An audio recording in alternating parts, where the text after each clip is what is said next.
Let's see. The War of the Red Diamond. Volume 1 of this series described in brief the lives of the first 8 emperors of the Septim dynasty, beginning with the glorious Tiber Septim and ending with his great-great-great-grandniece Kintira II. Kintira's murder in Glenpoint while in captivity is considered by some to be the end of the pure strain of Septim blood in the imperial family. Certainly it marks the end of something significant. Uriel III not only proclaimed himself Emperor of Tamriel, but also Uriel Septim III, taking the eminence... he proclaimed himself Uriel Septim, so he taking the eminent surname as title. In truth, his surname was Mantiarco from his father's line. In time, Uriel III was deposed and his crimes reviled, but the tradition of taking the name Septim as a title for the Emperor of Tamriel did not die with him. So all the following emperors used Septim as a title. For 6 years of the War of the Red Diamond, which takes its name from the Septim family's famous badge. Isn't it the Oblivion kind of the first item you get from the which you have to get to Martin Septim? Tore the empire apart. The combatants were the 3 surviving children of Pelagius II, Potema, Sepphoris, and Magnus, and their various offspring. Wait, I can't follow. War of the Red Diamond. I see. So, so now the cousins of the original emperors are fighting back, although they are not directly. It's not the direct father-son line. Still, it's the same family, and they now are fighting Uriel Septim III back. So Potema, of course, supported her. Her son Uriel III. No, wait, I'm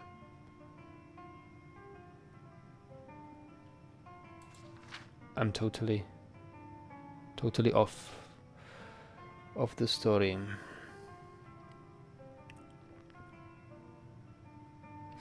Uriel III was the son of Potema, and Potema was not in the family of these early emperors.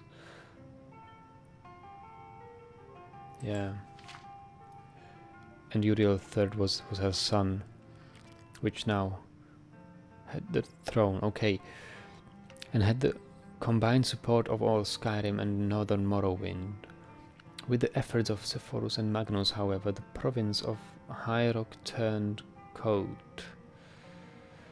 The provinces of Hammerfell, Somerset Isle, Valenwood, Elsewhere, and Black Marsh were divided in their loyalty, but most kings supported Sepphoris and Magnus. In 3rd era 127, Uriel III was captured in the Battle of Ikidag in Hammerfell. En route to his trial in the imperial city, a mob overtook his prisoner's carriage. Wait. And burned him alive within it. His captor and uncle continued to the imperial city by common acclaim, and by common acclaim was proclaimed Sepphoris I, Emperor of Tamriel. Okay, I think we need to read more books specialized on this historical period, because this is too brief for me to grasp. Sepphoris' reign was marked by nothing but war. By all accounts, he was a kind and intelligent man, but what Tamriel needed was a great warrior, and he, fortunately, was that. It took an additional 10 years of constant warfare for him to defeat his sister Potema, the so-called Wolf Queen of Solitude, who died in the siege of her city, or of her city-state, in the year 137. Yeah, Potema the Wolf Queen, and Sepphoris defeated her. Sepphoris survived his sister by only 3 years. He never had time during the war years to marry, so it was his brother, the 4th child of Pelagius II, who assumed the throne. The Emperor Magnus was already elderly when he took up with the imperial diadem, and the business of punishing the traitorous kings of the War of the Red Diamond drained much of his remaining strength. Legend accuses Magnus' son and heir Pelagius III of patricide, but that seems highly unlikely, for no other reason than that Pelagius was king of Solitude following the death of Potema and seldom visited the imperial city. Yeah, for no other reason than that. Yeah. Who knows?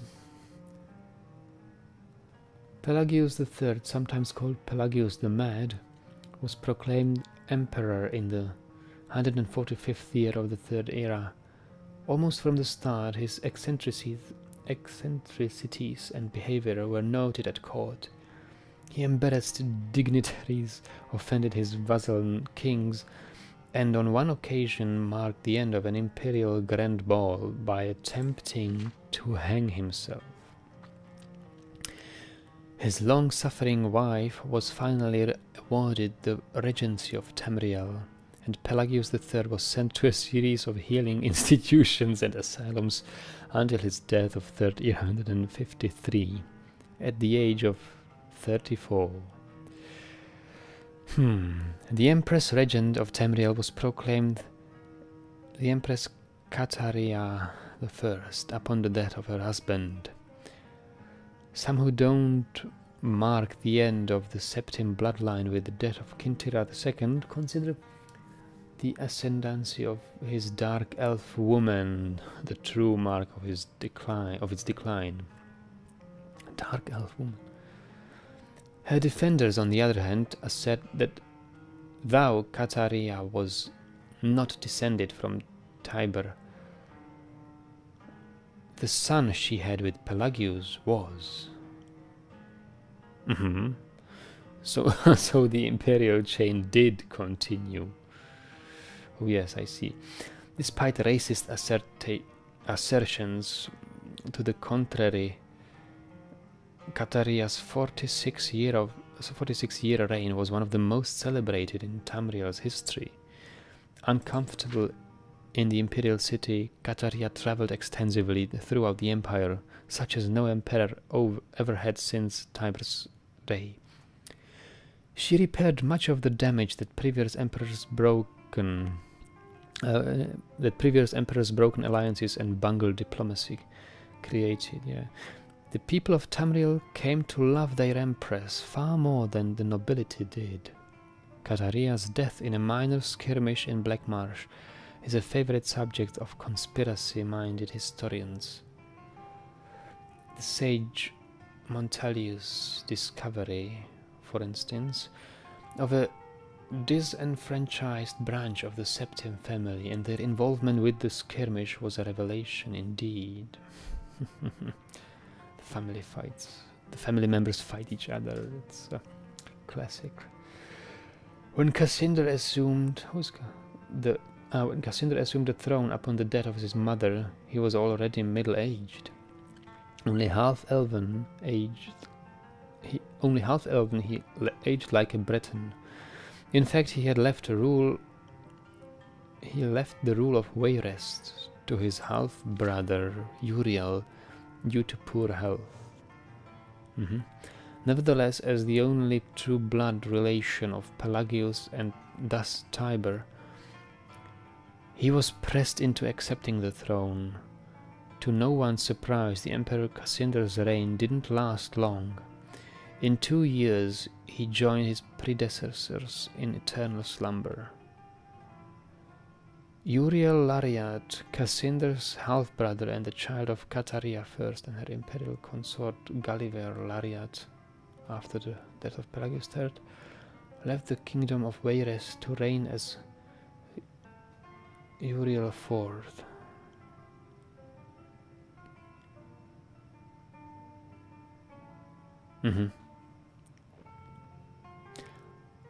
Legally, Uriel IV was a septim. Cassandra had adopted him into the royal family when he had become king of Wayrest. Nevertheless, the council and the people of Tamriel he was a bastard child of Cataria. Uriel didn't possess the dynamism of his mother, and his long 43 years of reign was a hotbed sedition. Hotbed sedition. I see. Yeah. So, stagnation all the way through. Uriel's fourth story is told in the third volume in this series.